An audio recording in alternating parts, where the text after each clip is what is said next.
Hello. Welcome, welcome. Are you talking to me or them? Both. Well, thank you. Should we do like a action? Oh, yes, we should. Okay. We should clap our hands together. 3, 2, 1. Was that loud enough? Good job. That was kind of a half-assed high five. Wait, I think I learned a technique. You gotta do it by looking at the elbow of the other person.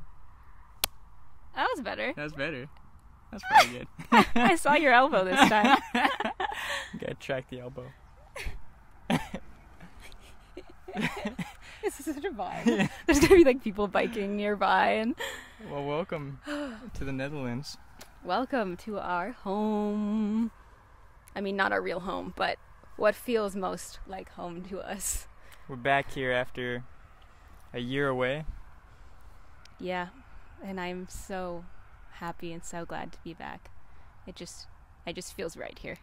It does. We were talking about yesterday how, like, every society or culture obviously has different belief systems and different states of mind and ways that they operate as a collective, individually but also as like a collective. And oftentimes you fit into where you're from. Yeah, I can move this over here. Thank you. Because it's what you're used to.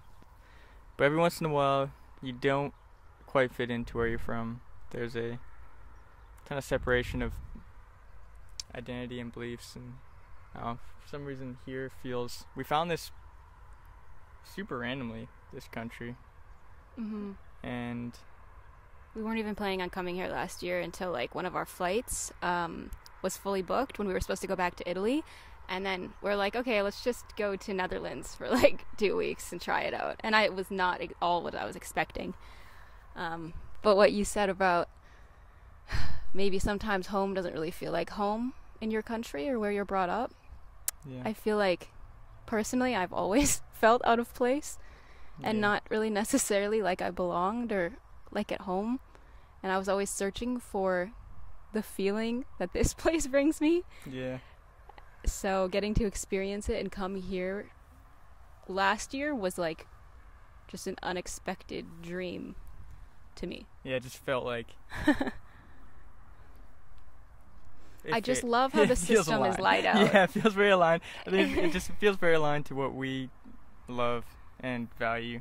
Yeah, like, to our core. Like it's very peaceful. The people are very direct. Very direct, very open, very honest.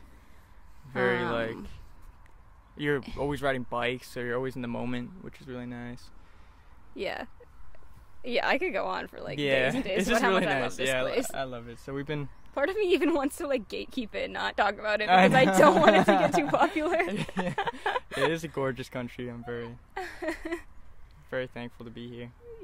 Yeah, you got to experience it. I feel like it's experiencing, and it's like I've never lived in the 50s, so I don't know, but like say like 50, 60 years ago, kind of like the simplicity of how life used to be is how I feel like it is here.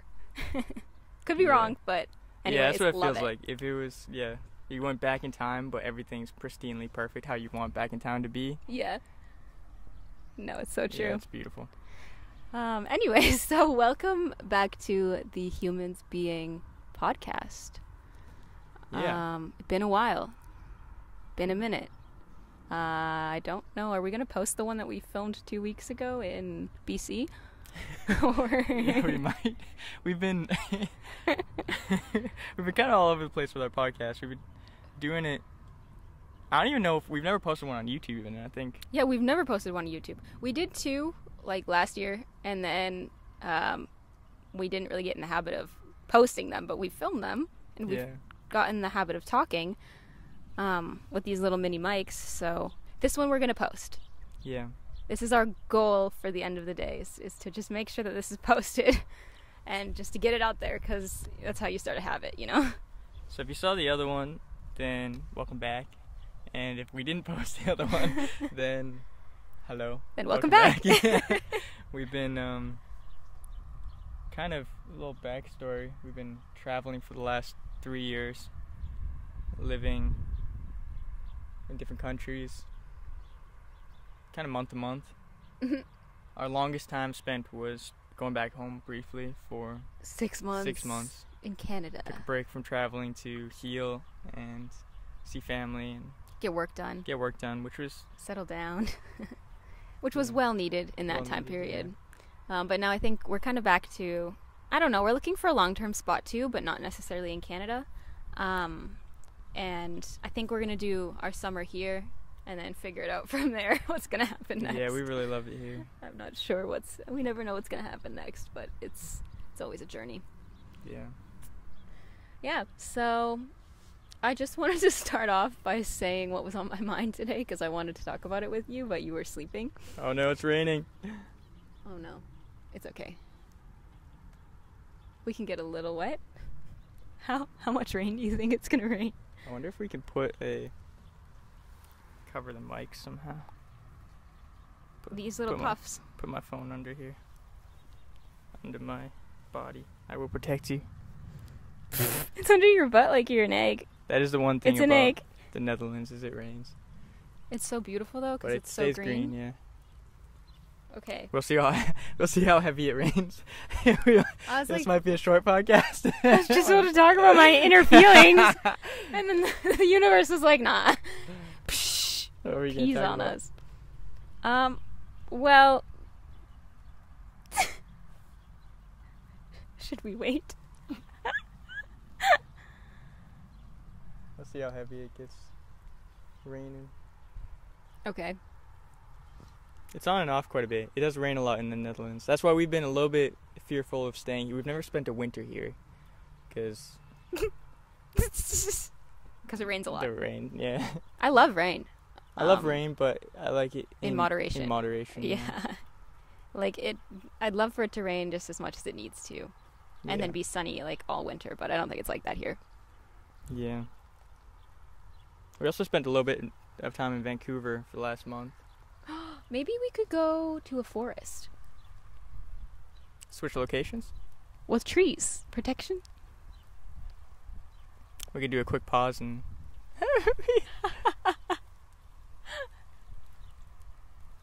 I don't know, I'm getting kind of wet. Okay, we're gonna go find a spot that has some rain protection. We'll be right back. Peace. It's getting a little rainy. I was like, yeah, maybe we can just take shelter for a bit. I'm like, wait, where?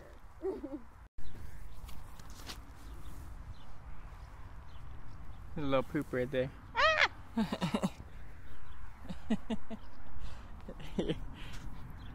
Buck poop don't hurt no one. As I scream. Test. Test. Okay, we're back. Hello, we're back. Yes. If you're watching this on video, you can probably see that the angle changed. Should we do like a little transition or something? Nah. It was like, dear. I don't even know, man. We just went on a 30-minute bike ride to try to find shelter. Literally, as soon as we left, it stopped raining. We were like, where are we right now? Trying to find shelter. And then it was beautiful. We're back. But it was a nice bike ride. Yeah, it was actually, we got to explore the town more, which is nice. But we're back. It's actually really hot outside. I know. I kind of want to hold up. It's just going to be a whole bunch of ruffling. I didn't mean it. Okay. All right. Where were we? Where were we?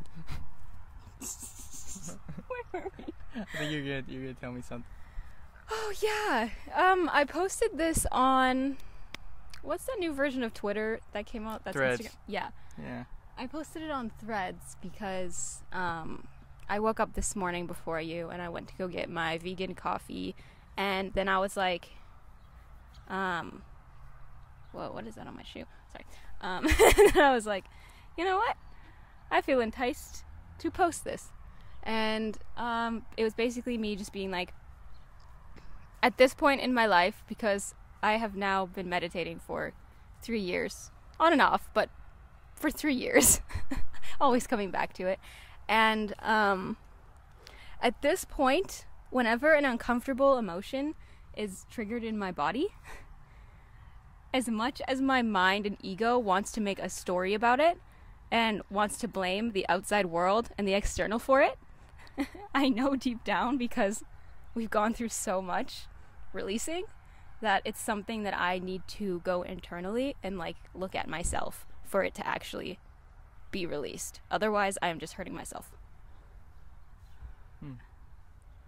And I think, yeah, that was very, I don't know, it just came up this morning because I was like, whoa, like, I think part of me always kind of wants to fight for blaming somebody or something for how I feel. And it's like I could go that route, and I have before, but it only makes the feeling inside worse, and it only makes me feel more resentful towards somebody. Even if they didn't even do anything wrong, or their intent wasn't to do anything wrong, it's like that emotional trigger is shaping how I'm seeing the world and viewing them. And I think I'm at a point now where it's like I'm back and forth a little, but like I don't want that to be, I don't want to hold on to things like that anymore. It's beautiful, baby. Yeah. It's awesome. I'm proud of you. It's not an easy thing to do. I mean, we were talking last night about how it's easy to get mad at the messenger for being a messenger of your trigger. Yeah. Because, your triggers come up via a vessel of an external messenger. Yeah. And it's easy to get mad at the external messenger, where really they're bringing up the reflection of an internal trigger. Yeah. Separate those is a difficult one, but I think to the ego it's extremely difficult, because it's like I think the ego just wants to stay separated, and it wants to hold on to that because it's you're defining yourself with that emotion. Yeah. And the ego is the I am and the who you think you are. So yeah. And what were you saying also last night about, you said chances are, or like statistically, if somebody tells other people bad news, that they're liked less? Oh yeah, I was reading the book. It was a psychology book around persuasion and likability. Mm-hmm. And then they did these studies that showcased when people were related to or bearers of bad news, they were liked less. So they didn't have to do anything. They didn't have to be anything to do with the news that they were giving, but just by them being associated to the bad news, people trusted and liked them less. Yeah. And so, like you can think of like the old king stories of like the messenger that goes to the king and tells him, "Oh, we lost," or some bad news, and the king just like kills him. And so the messenger, but it's not his fault. The messenger takes on, the association to the bad news, even though he has nothing to do with it. Yeah. And same way with good news, like that's why salespeople always try to be associated to good news, because then that association makes you like them more. Oh my gosh, that makes so much sense. Yeah, you told me about, I was kind of complaining last night about a situation that I was holding on to that had hurt me last night, and you were like, you told me that specific thing, and it kind of like it changed my perspective a little bit. Like I kind of knew that perspective. After I meditate, I kind of get to that perspective, but it changed it in that moment, and I was like, whoa, you're right, it's not that person or that thing that actually hurt me, it's my reaction to it, and it's me not looking at this emotion inside that's wanting to be looked at by myself and by me. So yeah, thank you for that. Yeah, thank you. That's beautiful. I feel like it brought something up for me too, because traditionally I've had this need to resist offending people. Like, you want to tell people what they want to hear. And like there's always this case, and kind of like the public information out there of like, people don't want advice, they just want to be heard in their complaints, and they want an affirmation of their complaints. And that's like such a prevalent message, and I think it's important to make sure that you don't overwrite. And I was thinking about that, like overwrite what they're feeling and the emotions they're going through, and let them process. Like, don't interrupt their trigger from playing out, but also not playing into it and being like, oh yeah, that person sucks, and this even if especially if you can see what's going on. So like that balance between allowing the space for what people are feeling and what's going on, because it is real, because it's what they're experiencing. Very to play real. out, but not also feeling constricted to not living in my honesty as well, in what I see. Yeah, and like there's a way with intention of doing it, I think. It's like of holding space for somebody that maybe their emotions are heightened, or they're in like an off or a triggered state. And then it's like, if you have the intention of love and like what's best for that person to go into it, True. Then what you say, I think if the intention is love, it's the best thing that you can do for that person, whether they react to it badly or not. Like at first you told me that, I was like, shut up, like I don't want to hear it, like don't tell me that. But then immediately I knew, I was like, okay, you're right, and you low-key just called me out, but in a very loving way, which I appreciate. You didn't do it in like a attacking, like, well, you should view this person in this way because of this. Like, you weren't resistant to how I was feeling, but you were open to it, and then you were honest about it. And it's just a different way of going about it, which I appreciate, and I think that's powerful to do within like everything. Thank you. And I think you're very receptive to, because you're very self-aware. So, it's allowed me to be more open and practice, but I was thinking about yesterday, I was like, I do want to make sure I also provide it's easy when you, maybe from a third-party perspective, you can see what somebody's going through, to be like, oh, this is the answer, but it's not what they're currently experiencing emotionally. And so and the emotions overrule logic. Yeah, to allow that emotion to come through and validate it without interrupting it, but also not playing victim to it as well. Is a interesting line balance to it's so true. Wow, that is so true. Yeah, it's something also stemming from that and your honesty with me about it last night. It made me also realize like honesty in general, and I was thinking about that this morning.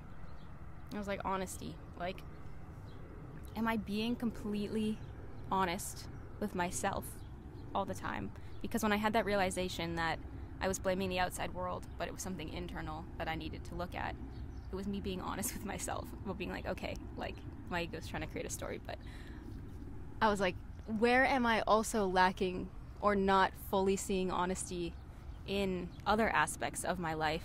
And it made me think, I've kind of been off of social media for a really long time. Not really, like, kind of like half-assed posting, but like occasionally throwing something out there when I feel inspired to. But I don't think I was fully being honest with myself, because I had this belief that, I guess, if I was completely honest, that other people wouldn't respond in a very nice way or a very loving way, or if I was completely honest with my being and with what I loved and with what I wanted to talk about, that it wouldn't be seen the way I wanted it to be seen. And it just really made me look at that today. But then I realized, like, it's kind of how I want to live my life, is being honest, but in love. Yeah, too. Not in like an attacking way, not in like I'm trying to change your mind way, or I'm trying to get you to like me, or I'm trying to get followers or people to see it. Yeah. I'm just gonna like be honest, put out what I feel like putting out, and that will attract back the type of people and the type of vibe that you want around you, whether it's like in real life or on social media. Yeah, I think the Netherlands is a beautiful like reflection of that. It totally is. An external reflection of that. But we were talking about yesterday or last night about how recently I've started changing my perspective on social media in general. I think you brought it up because I posted something that was a little bit maybe more vulnerable or out of what I've ever seen, yeah. And more honest, and I think there's a transition for me. I had a perspective switch on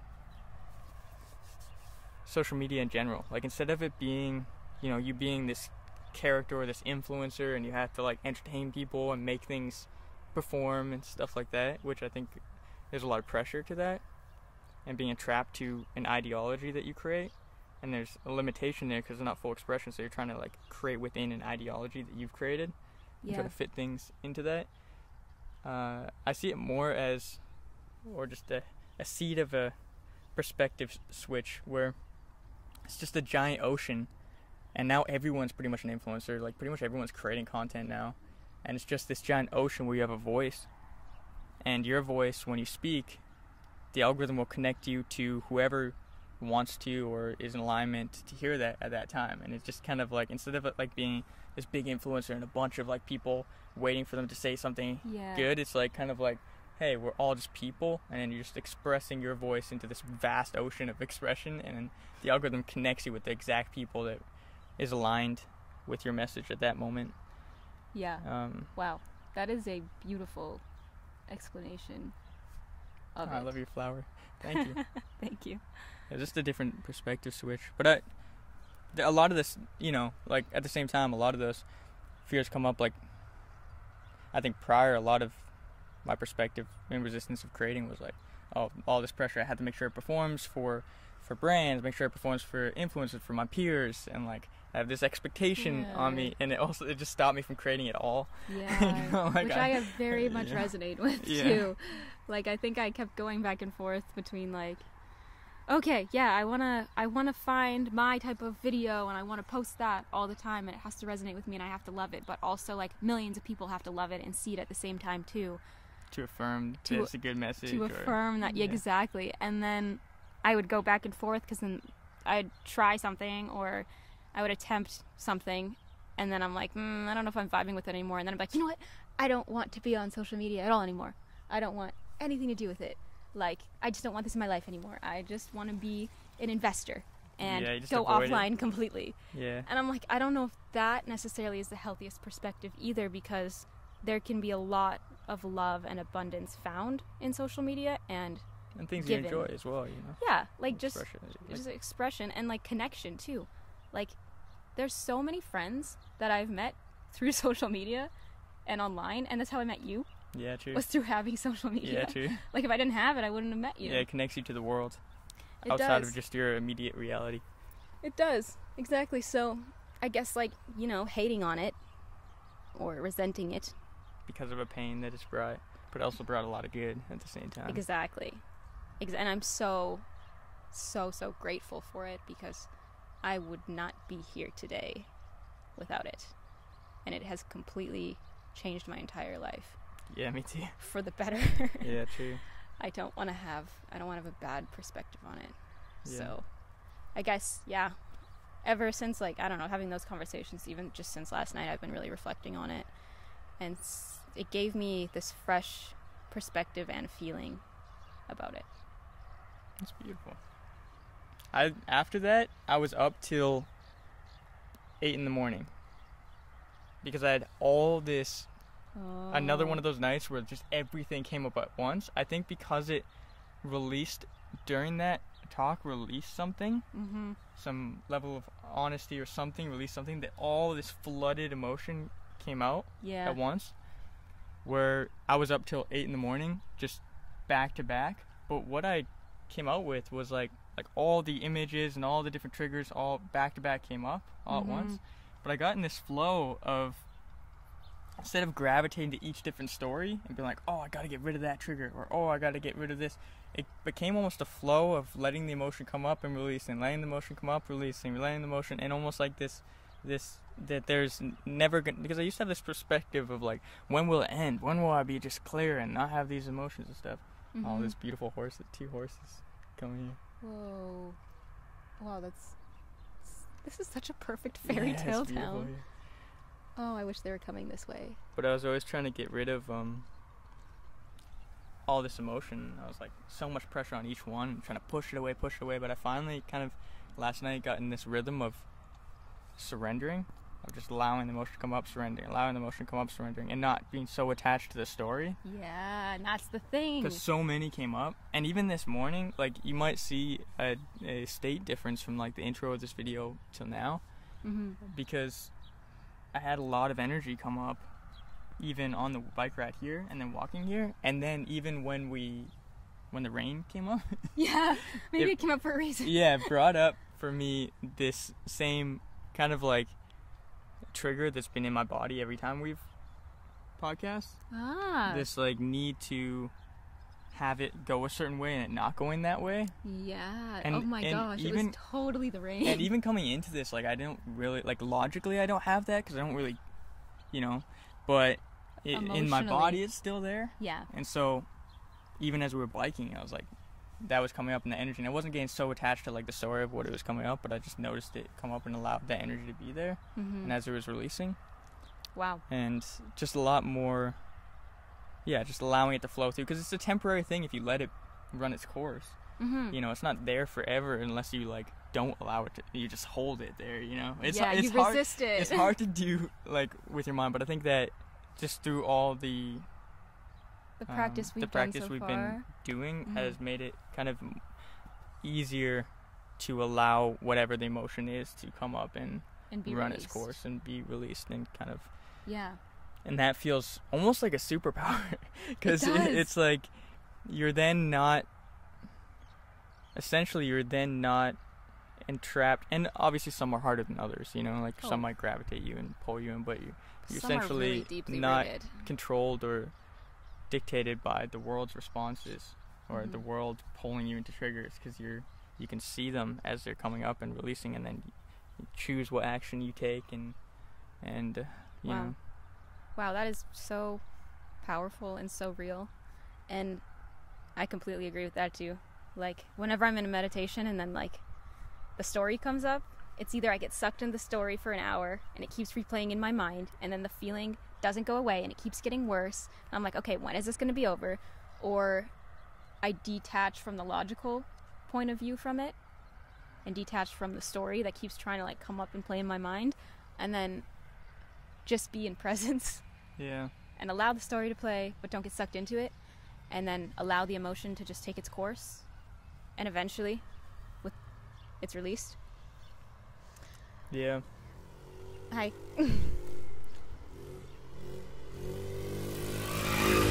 I love Domino's pizza. I love that they have that here. Yeah, Domino's are Oh my gosh, they have gluten-free, by the way. Yeah.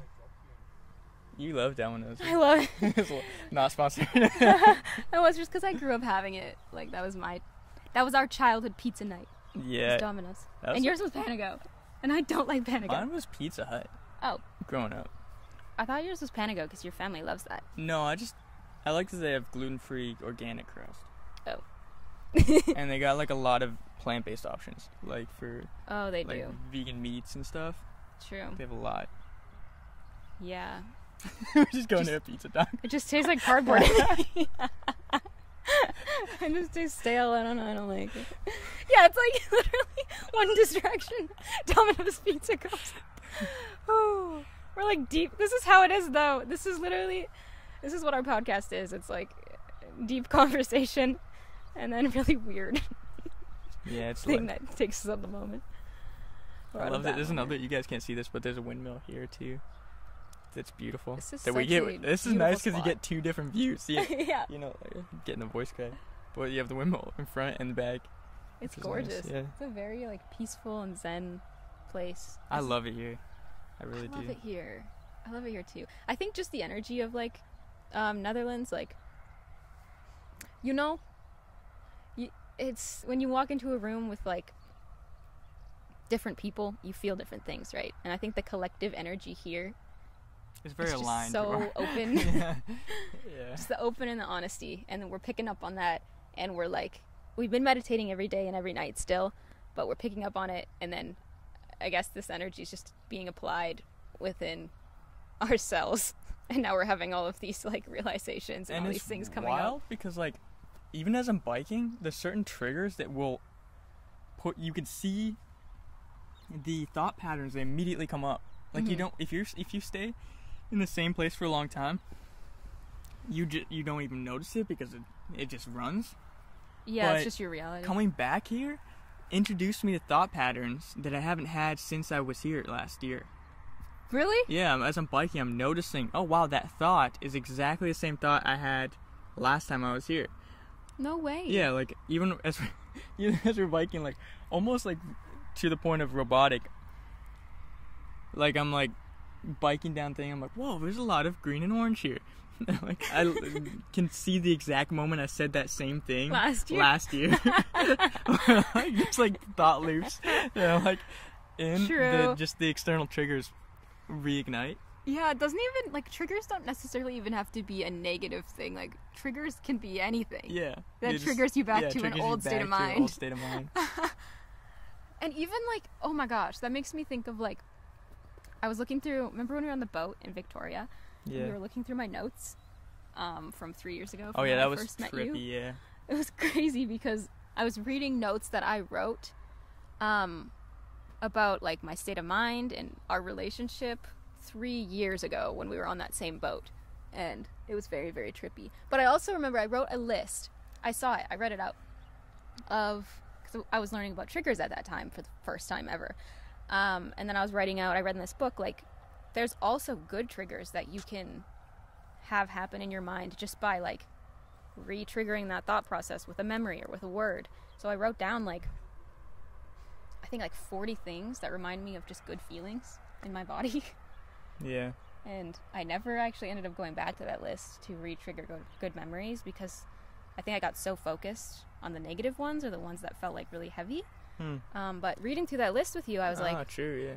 I was like, wow, like, there's actually a lot of good things that happened in my childhood too that I never talked about. Yeah, it's funny, you just self-validate like negative experiences. So you almost put higher preference on, or we almost put higher preference on negative memories to reassociate that same state of mind, where there's so many positive ones that just slip by because I guess it's not normal to talk about good memories all the time. I remember we were talking about this with Virginia too. Yeah, me too. I was just remembering that. Yeah. Revelation. She was telling us on the water in Calgary. Yeah, so true.